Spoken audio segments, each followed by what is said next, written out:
चाहूंगी अनिरुद्ध, शुक्रिया हमारे लिए समय निकालने के लिए। आपकी क्या राय बन रही है, क्योंकि ये 7-8% का करेक्शन निफ्टी में और उसके बाद थोड़ी सी रिलीफ आ रही है, हालांकि ये प्राइमरीली शॉर्ट कवरिंग लेड हो सकती है। बताइए, अभी भी अर्निंग्स की चिंता मार्केट में कितनी है? हाय आफ्टरनून। आई थिंक अगर हम देखें जो इस क्वार्टर में जो अर्निंग्स अभी तक जो आई है डेफिनेटली बहुत अच्छा नहीं रहा है। It has been a mixed bucket. जो टिपिकली हम लोग जो देखते हैं, जो बिगिनिंग ऑफ द क्वार्टर में जो अर्निंग्स अच्छे आते हैं वो टिपिकली पहले आते हैं। तो अगर ये हमारा अच्छा फेज है तो आई थिंक जो लास्ट पार्ट होगा ऑफ द क्वार्टर उसमें कितना बुरा आएगा we don't know. I think typically अगर मैं देखूँ, वन थिंग जो दिख रहा है इस क्वार्टर में इज एनी कंपनी जहाँ पे अर्निंग्स डिसअपॉइंटमेंट है, बहुत शार्प करेक्शन आ रहा है and price is getting impacted.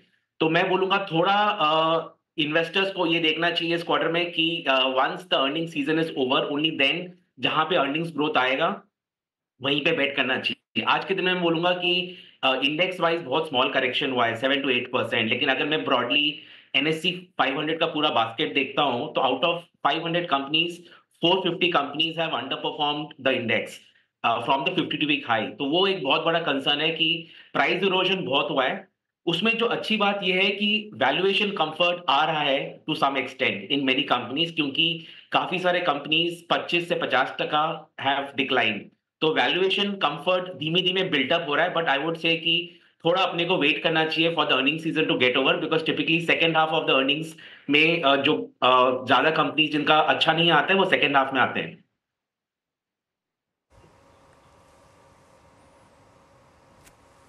Okay, तो इसी क्रम में सबसे पहले बैंकों को ही अनिरुद्ध जी इंक्लूड करते हैं इस डिस्कशन में।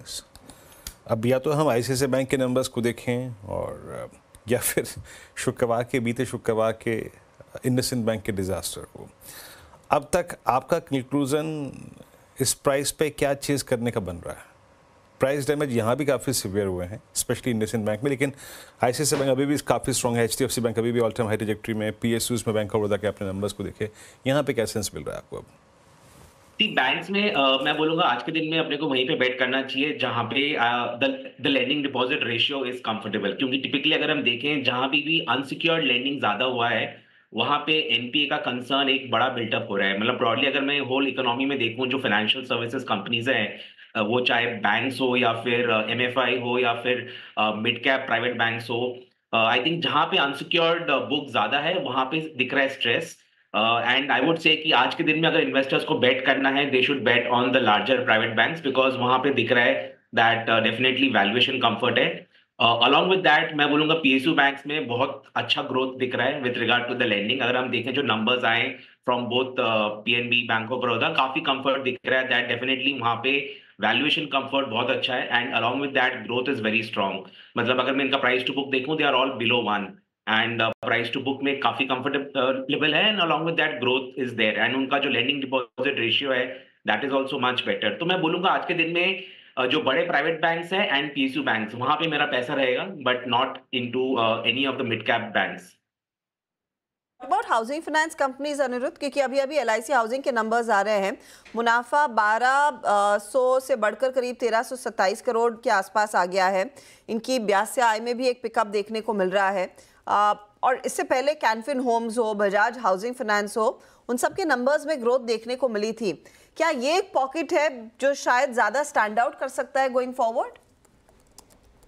एब्सोल्युटली, आई थिंक अगर मैं ब्रॉडली फाइनेंशियल सर्विसेज देखूं तो आई थिंक बियॉन्ड बैंक्स है जहां पे इन्वेस्टर्स को ज्यादा फोकस करना चाहिए। इनफैक्ट अगर मैं अपने पोर्टफोलियोज भी देखूं, हमारे क्लाइंट के पोर्टफोलियोज, वहां पे we are more bullish on other financial services which includes your asset management, housing finance, the wealth management, broking, because वहां पे ज्यादा ग्रोथ दिख रहा है एंड ये सब डायरेक्ट प्ले है on more of financial savings और maybe the penetration of financial products getting into the market. तो मैं बोलूंगा कि वहां पे ज्यादा ग्रोथ दिखेगा and as an allocation within financial services मैं ज्यादा बुलिश रहूंगा ऑन ऑल दीज बकेट्स।